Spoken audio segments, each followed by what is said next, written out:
ایک بدو آئے، ایک صحابی آئے، یا رسول اللہ میرا باپ میرے مال کو خرچ کر دیتا ہے، مجھ سے پوچھتا نہیں ہے۔ تو آپ نے کہا بلاؤ اسے۔ ان کو جب بلایا گیا تو اس نے پوچھا کیوں بلا رہے ہیں؟ کہ تیرے بیٹے نے شکایت کی۔ تو ان کو اتنا دکھ ہوا، انہوں نے چند اشعار پڑھے دل ہی دل میں، زبان پہ نہیں، دل ہی دل میں، اور مجلس میں آ گئے۔ جب پہنچے دربار رسالت تو جبریل آئے ہوئے، یا رسول اللہ اللہ تعالیٰ کہہ رہے ہیں اس کا مسئلہ بعد میں سنیں، اس سے کہیں وہ شعر سنا جو تو نے بیٹے کے گلے میں کہے ہیں، اور اب تیری زبان سے ادا نہیں ہوئے پر تیرے اللہ نے سنے۔ تو آپ نے اس سے فرمایا اچھا بھائی تیری گل تو میں بعد سنوں گا، تو پہلے میں نے شعر سنا۔ انہوں نے کہا اشہد انک رسول اللہ، میں گواہی دیتا ہوں آپ اللہ کے رسول ہیں۔ یا رسول اللہ میں نے دکھ میں چند اشعار زبان سے نہیں دل ہی دل میں دہرائے تھے، اور آپ کے رب نے عرشوں پہ سنا، واقعی آپ کا رب بھی سچا اور آپ بھی سچے۔ آپ نے کہا کیا کہا تھا؟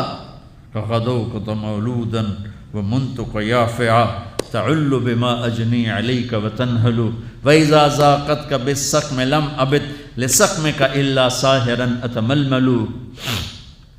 کأنی انا المتروک دونک بالذی ترکت به عینی وعینی تحمل تخاف الردى نفسی علیک وإنها لتعلم ان الموت وقت مؤجل فلما بلغت السن والغایة التي الیها مدى ما فیک اؤمل جعلت جزائی غلظة وفظاظة كأنك انت المنعم المتفضل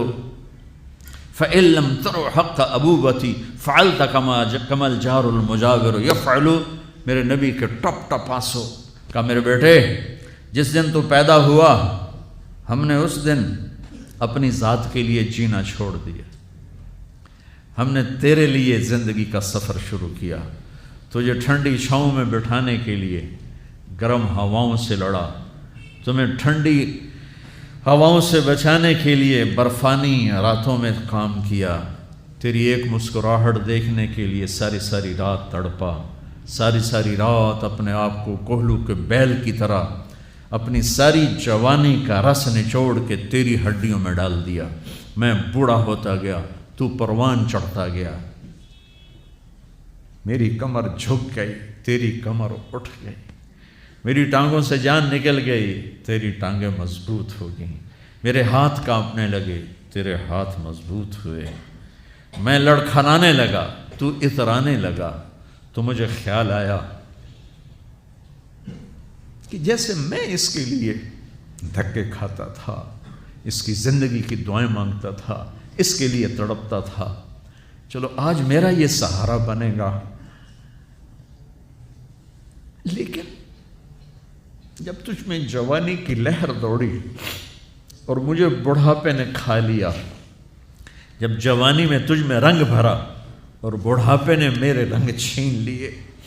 جب جوانی نے تجھے سیدھا کیا، بڑھاپے نے مجھے ٹیڑھا کر دیا، کمر جھکا دی، تو ایک دم تو مجھے ایسے گھور کے دیکھنے لگا، تیری آنکھیں ماتھے پہ چڑھ گئیں اور تو مجھے یوں دیکھنے لگا جیسے میں نوکر ہوں، تو باپ، تو مالک۔ تو میں نے اپنی 30 سالہ زندگی کو جھٹلا دیا کہ ہاں میں باپ نہیں ہوں، میں نوکر ہوں، یہ میرا سردار ہے۔ اگر یہ بیٹا ہوتا تو یوں تو نہ کرتا، اس نے میری راتوں کے تڑپنے کو بھلایا، میرے گرمی سردی سے لڑنے کو بھلایا، کولو کے بیل کی طرح میرے چکر کاٹنے کو بھلایا، اپنی خوشیوں کو دفن کر دیا اپنے سینے میں، قبرستان بنا دیا اپنے سینے کو، اپنی خواہشات کا اور اپنی خوشیوں کا، اور آج تو مجھ سے ایسے بات کرتا ہے جیسے میں نوکر ہوں اور تو میرا آقا ہے۔ اچھا میرے بیٹے میں نوکر سہی، تو سب، پر میں تیرا پڑوسی تو بندہ پڑوسی سے پوچھ ہی لیتا ہے کیا حال ہے، کوئی ضرورت تو نہیں، اتنا ہی پوچھ لیتے۔ دیکھو میں آج رو رہا ہوں،